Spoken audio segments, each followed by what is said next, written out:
If Harris wins it by a country mile, we can all relax and say well done. If Trump wins it by a country mile, we can all accept that and keep going. If it's really, really tight, I think that's what has people so anxious.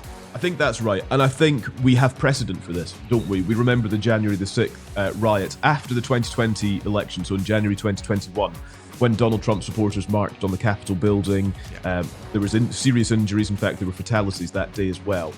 And all the kind of build up to this, particularly, and this is just factual, from the Republican side, has been to stoke the idea that if Donald Trump doesn't win, something has undermined the process in all of this. And that is baseless. There is no evidence for that. But there is real concern. In fact, there's pictures of businesses in Washington, D.C. boarding up their windows already.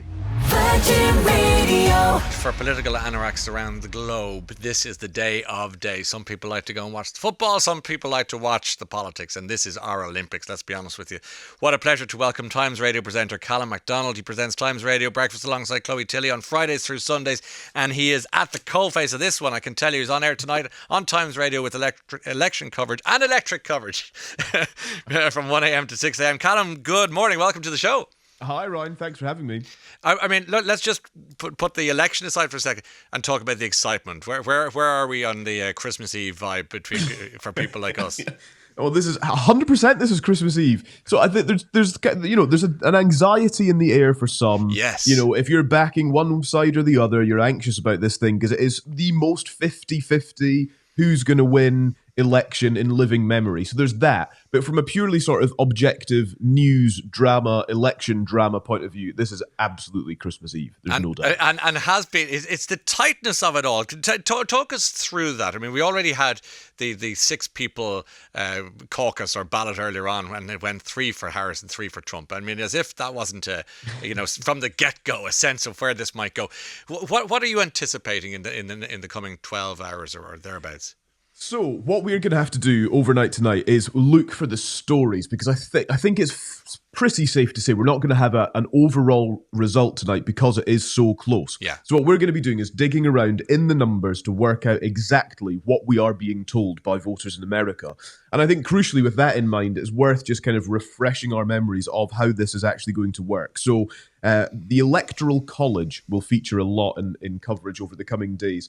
This is because every state has a certain number of electoral college votes that will go for one candidate or the other. And those are allocated based on who wins a simple majority of votes in that state. Take, for example, California, 54 votes in the Electoral College. So whoever gets the most votes, and it's very likely to be Kamala Harris, whoever gets the most votes in California gets allocated all 54 of the Electoral College votes.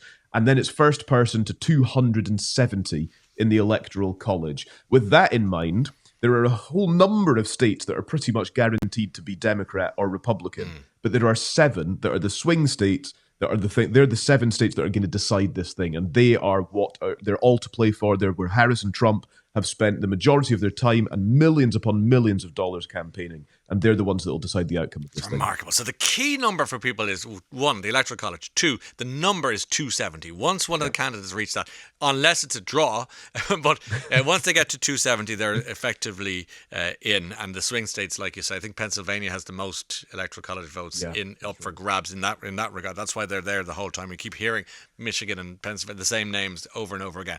Tell me a little bit about staying up tonight. I mean, I'm going to get up at about 5, so I think that's probably about right for me anyway. But for people staying up, local time, what time should we be looking out for things to be kicking off? Yeah, fair. So we'll start getting those indications. So one of the swing states is Georgia. So its polls close at 7 p.m. on the east coast of the US. So that's midnight in the UK. Shortly after that is North Carolina at 7:30 when it closes as well. Then at 8 p.m. on the east coast. So let me do my maths. That's 1 a.m. In the UK.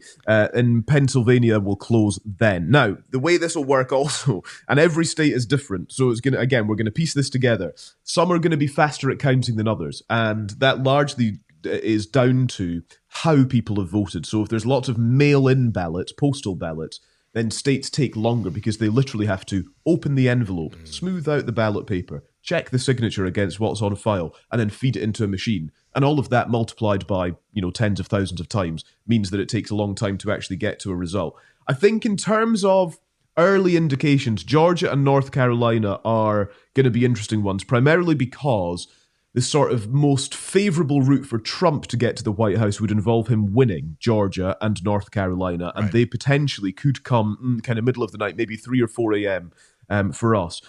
Kamala Harris really needs Pennsylvania, Michigan, and Wisconsin. Now, there are other routes for both of them, but if they were to kind of be secure in what they were doing, of the swing states, those are the kind of ones that we need to be kind of looking out for. So we should get early indications. I would estimate maybe around 3 a.m.